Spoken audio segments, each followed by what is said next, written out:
Olá, vamos para mais um estudo dos Provérbios de Salomão, né? A partir de Provérbios, extraindo essa sabedoria, né? E entendendo cada vez mais cada provérbio, cada versículo. Então tem sido fantástico essa jornada com vocês. Estamos hoje no nosso capítulo 14. Sejam todos bem-vindos, bem-vindas. E vamos lá, versículo 1, começando o capítulo 14 agora. E o versículo 1 ele fala o seguinte: vamos juntos aqui, quem estiver acompanhando junto comigo. A mulher sábia edifica sua casa, mas a tola com as próprias mãos a derruba.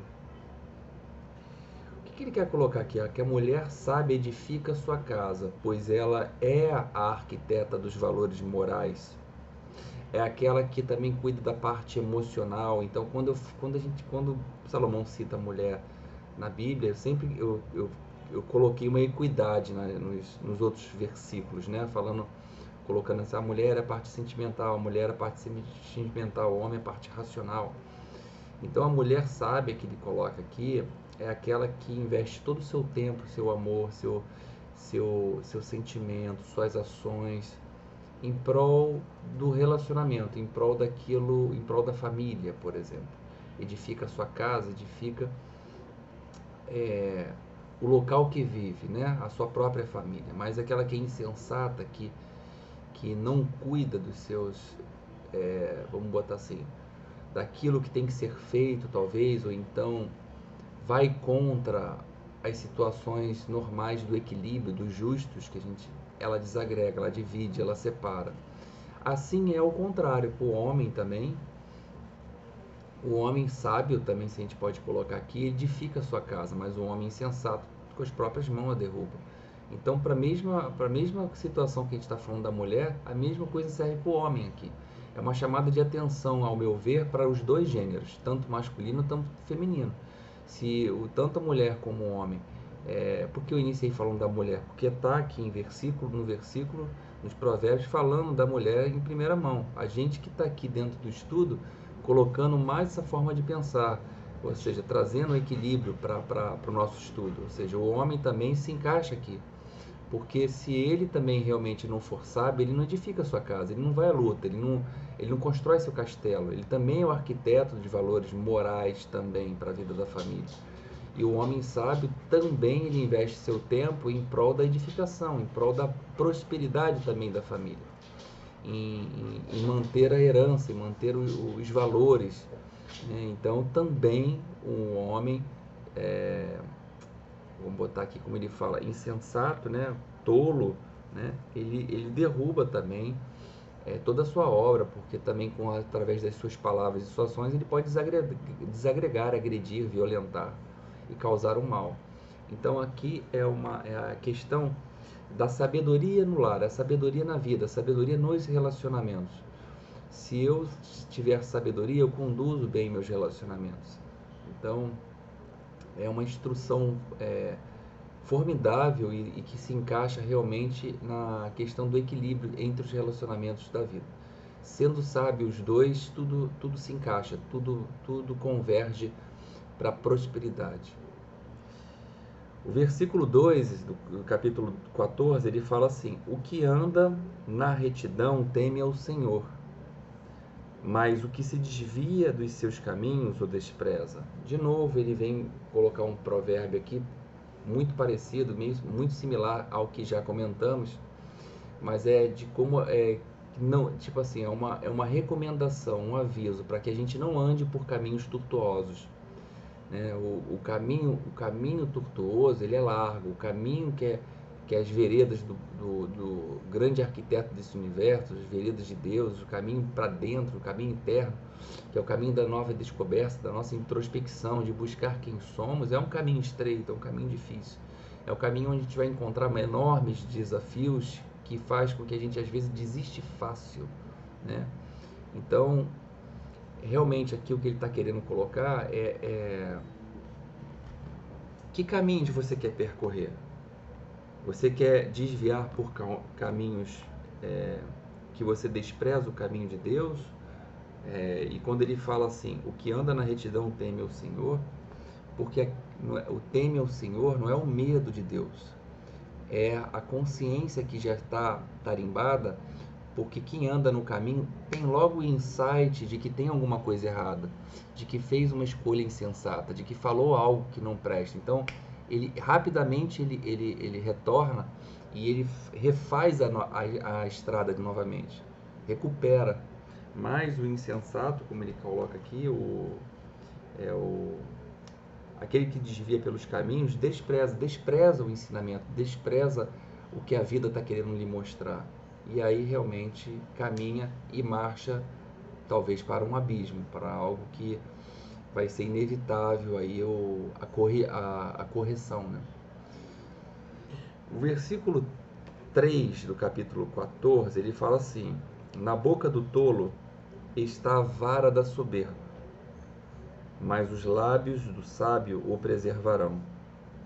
Na boca do tolo está a vara da soberba.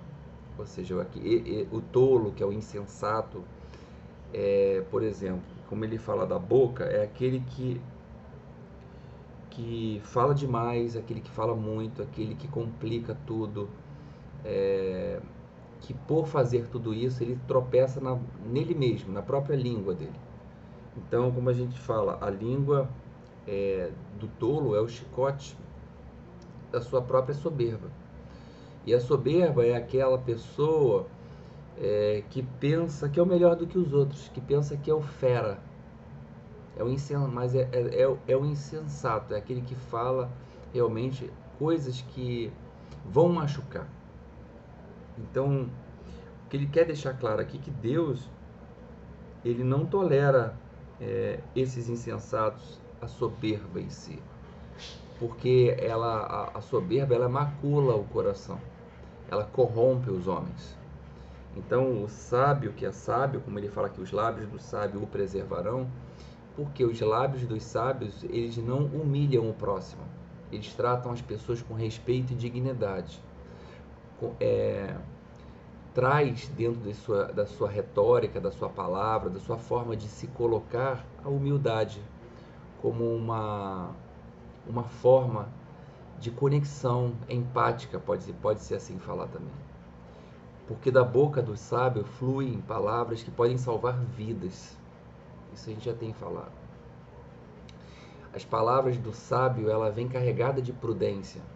Elas vêm carregadas de discernimento. Então a língua, nesse caso aqui, falada pela boca de um insensato, de um soberbo, ela é o chicote da alma. Então toma cuidado para que a língua não seja o chicote da sua alma. Toma esse cuidado, pensa nisso.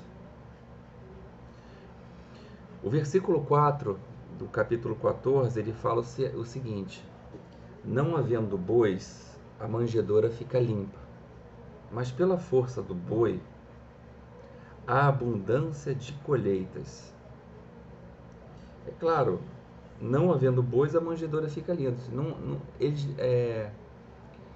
É óbvio que quanto mais trabalho você tem, mais abundância você terá, mais colheita você tem. E você não precisa se preocupar com a manjedoura, porque ela vai estar sempre limpa, porque você vai estar sempre em ação. O trabalho ele gera movimento, o movimento ele vai produzir o desconforto, ele vai produzir barulho, ele vai produzir te tirar da zona de conforto.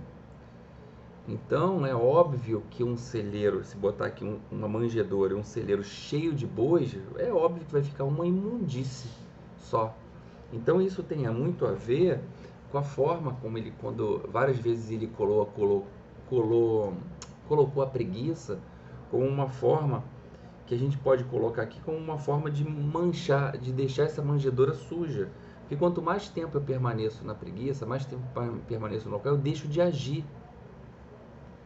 Então tem muitos pais que às vezes veem isso nas suas próprias casas. Filhos, por exemplo, que não podem tirar uma cadeira do lugar, não pode passar um pano no chão, não pode ajudar algo. Porque se a gente em uma empresa que você não fica em cima dos funcionários, não o treina, não o ajuda, isso tudo é a manjedoura que vai ficando suja, porque quanto mais limpa, quer dizer que o trabalho está sendo executado. Elas estão lá plantando, estão lá, né? Como ele botou os bois aqui, a gente pode estar correlacionando o nosso dia a dia, o nosso trabalho. A limpeza, ela pode simbolizar aqui também a mente vazia, a forma como você mantém a sua mente vazia para que você possa produzir mais. Porque se a sua mente ela ficar lotada, se suas mãos ficarem ociosas, é óbvio que você não vai ter abundância, você não vai ter colheita. Então, manter a mente vazia, não ela lotada, cheia de prioridades e inconsequentes de coisas que você não dá conta, realmente vai te levar a algo que você não vai conseguir realizar. Então vai complicar tudo e vai virar aquela bagunça mental, né? Então preste atenção nisso, porque isso aqui tem muito fundamento, esse versículo aqui é um versículo realmente para a gente meditar. Porque assim, eu tenho que sair da zona de conforto, mas para isso eu mantendo a minha mente vazia, eu mantenho ela limpa, e com isso eu consigo prosperar, consigo ter abundância de colheitas. Então é muito importante, muitas vezes quando a gente estiver muito atarefado, muito exacerbado de coisas, de tarefas, onde a gente se sente perdido, a gente parar aquilo que a gente está fazendo e sair dali, daquela situação e fazer uma outra coisa, para que você possa limpar aquilo, sair do olho do furacão, para que possa esvaziar a manjedoura, possa limpar tudo aquilo. Enquanto isso está vindo os ensaios, se você está focando fora daquele olho do furacão, pensa nisso. Versículo 5, ele fala o seguinte: a testemunha verdadeira não mente, mas a testemunha falsa se desboca em mentiras. De novo ele vem com um provérbio, um versículo também muito parecido com o que Salomão mesmo já colocou lá atrás. Ou seja, a testemunha verdadeira, aquele que é justo, ele não mente, ele é verdade, porque da boca do justo sai a verdade. Então assim, enquanto isso, aquele que testemunha facilmente, ele desboca em mentira. Aquele que é mentiroso, que utiliza da palavra, utiliza da voz, que é uma parte criativa, onde tem o verbo que tudo cria, para fazer o mal, para fazer a maldade, para testemunhar falsamente, realmente está escolhendo um caminho muito negativo. Jesus, ele foi condenado pelo sinédrio judaico, né, naquela época, porque as próprias pessoas que o julgavam contratavam testemunhas falsas para acusá-lo, para puni-lo. O próprio Estevão, né, da história Estevão também sofreu, porque foi o primeiro mártir do cristianismo. Por quê? Também, dentro daquela política, contratado falsos testemunhos para poder exterminá-lo, né, assassiná-lo no caso. Então a mentira, ela procede de um ato muito maligno, que promove e que sempre está ligado a seus próprios interesses. Toma cuidado com isso, porque quando você dá esse falso testemunho, Deus está vendo. Não tem como você se esconder uma mentira de Deus. Entendeu? Uma mentira pode até te recompensar ilusoriamente, mas sofrerá uma consequência muito grande lá na frente. Ainda mais quando você passar o vexame e for descoberto, e aí é que a casa cai. Porque mentira, a gente sabe que tem tempo. É curto o progresso dela. Então, toma cuidado com isso, tá? Tenha cuidado principalmente não mentir para você mesmo. Não mente para você mesmo, seja verdadeiro com você. Seja honesto com você. O versículo 6, ele fala o seguinte, capítulo 14: o zombador, ele busca sabedoria e não a encontra. É óbvio. Mas para o prudente o conhecimento é fácil.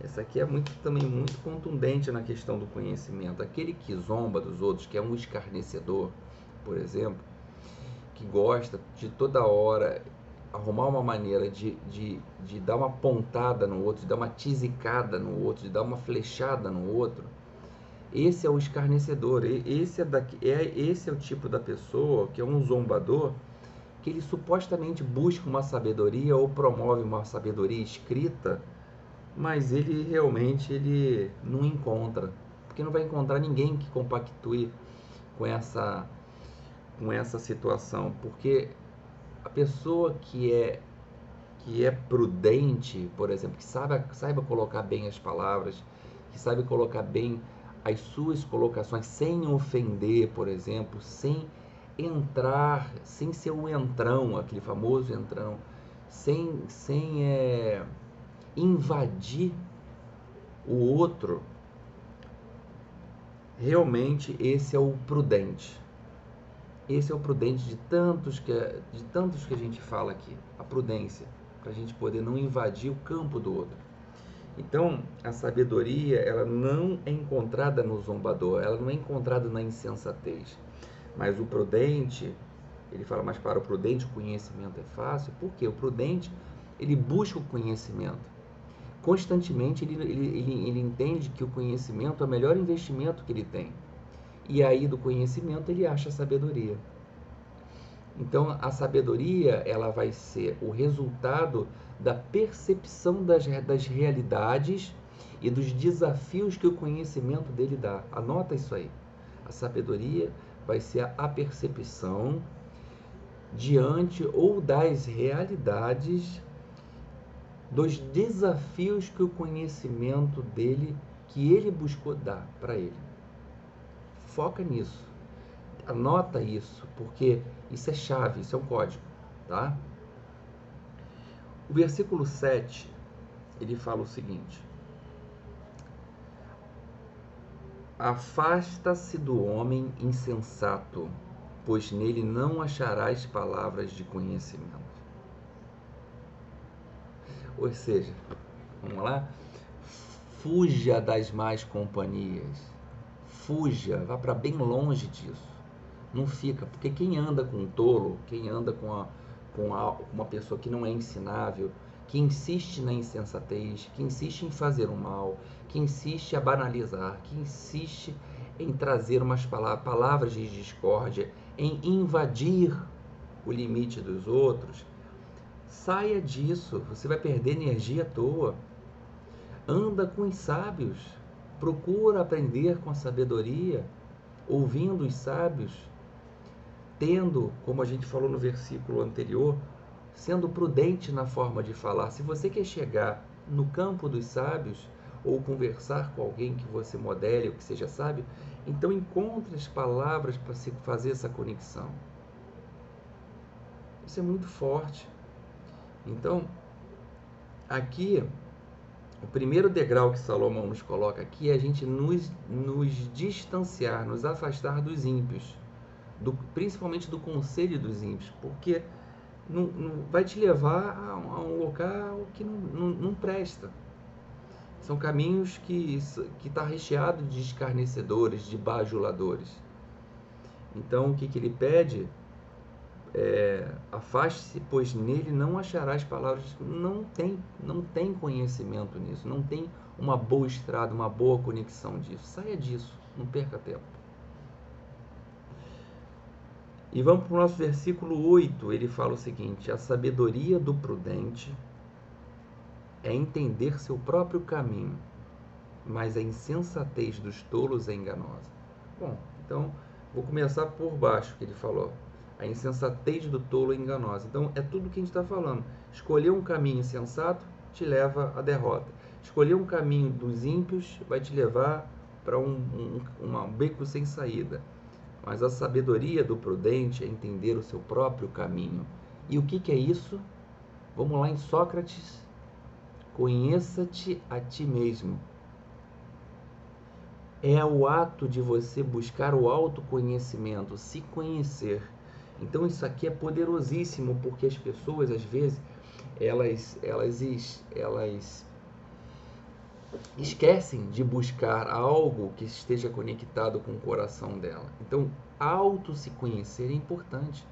Não adianta só falar, eu li um livro, me autoconheço, estou buscando aqui um livro de autoajuda, ele me ajuda. Não, tem coisas aí dentro que às vezes você vai precisar, por exemplo, de um psicoterapeuta, vai precisar de um terapeuta para poder olhar melhor, olhar mais profundo algo, um trauma, uma situação, para você ir se livrando disso e você vai se autoconhecendo. Os cursos que você busca, por exemplo, são formas de você se autoconhecer, de você buscar potências e talentos que você desconhecia. Então, aproveite essa oportunidade que o conhecimento te dá de se autoconhecer. Pega isso para você, por exemplo, esse estudo que nós estamos fazendo do Provérbio de Salomão é conhecimento puro para a gente encontrar a sabedoria. Aplica isso. Aplica isso porque você começa a se autoconhecer. Você começa, peraí, realmente, nossa, eu fazia isso, agora eu mudei. É autoconhecimento. Autoconhecimento te leva a um saber. Saber, sabedoria. Caramba, adaptei isso para minha vida, fez muito sentido. Pronto, você se reformula, você se refaz, você se remodela. Isso é autoconhecimento. Autoconhecimento é a capacidade que você tem de buscar um novo modelo para você. Então você quer continuar o mesmo sempre? Isso depende de você, é uma escolha sua. Ou você quer buscar o autoconhecimento para você alcançar a sabedoria e ela te entregar um novo ser? Pensa nisso. Então você tem que se permitir a isso. A prática, conhecer-te a ti mesmo, está ligado à prática, à teoria, à prática em uma constância, que é a constância daquela situação. Então eu aprendo, vou lá, colho a teoria, pratico, coloco em movimento. Enquanto eu coloco em movimento e faço ela entrar numa constância na minha vida, tornar, por exemplo, um hábito, tornar algo que seja uma regra interna, um padrão, um procedimento, eu torno isso constante. E isso é a sabedoria, isso é um novo ser. Quem te olha de fora vê, nossa, tá mudado, tá diferente. Por quê? Buscou. E autoconhecimento não é ninguém que vai te dar, é você que tem que ir atrás. Por isso que o nome diz autoconhecimento. Eu vou atrás, eu promovo isso, eu corro atrás disso, eu sou responsável por isso. Autoconhecimento. Então, resumidamente, conheça-te a ti mesmo. Não é o outro que tem que falar, não, é você que tem que buscar atrás, você que tem que ir atrás das suas respostas. Cada um tem uma história, cada um tem uma jornada nessa vida. Podem ser similares os caminhos, mas você tem um próprio aí dentro. Você tem um propósito. Deus tem um propósito para você. Que isso fique bem claro. Então, meus queridos, gratidão aí por mais esse estudo. Espero que tenha ajudado vocês. Algumas palavras tenham sido encaixadas aí na vida de vocês de alguma forma, a fim de proporcionar uma boa reflexão e um encaixe em alguma área da vida de vocês, em algum departamento da vida de vocês. Então, peço para que compartilhe esse vídeo, compartilhe esse canal, pessoas que possam te ajudar. Pense numa pessoa que está precisando ouvir os provérbios, que está precisando refletir. Se você observar, são gotas, né? Gotas sagradas que podem... Talvez qualquer episódio desse que está gravado, você pode apertar qualquer dia, escolher um deles, vai encaixar na tua vida de alguma forma, eu tenho certeza. Então, muita gratidão. Obrigado por vocês estarem aqui, pela audiência de sempre. E amanhã estaremos de volta, continuando o nosso capítulo 14. Gratidão e até mais. Que Jesus abençoe, paz e bem na sua casa, na sua vida.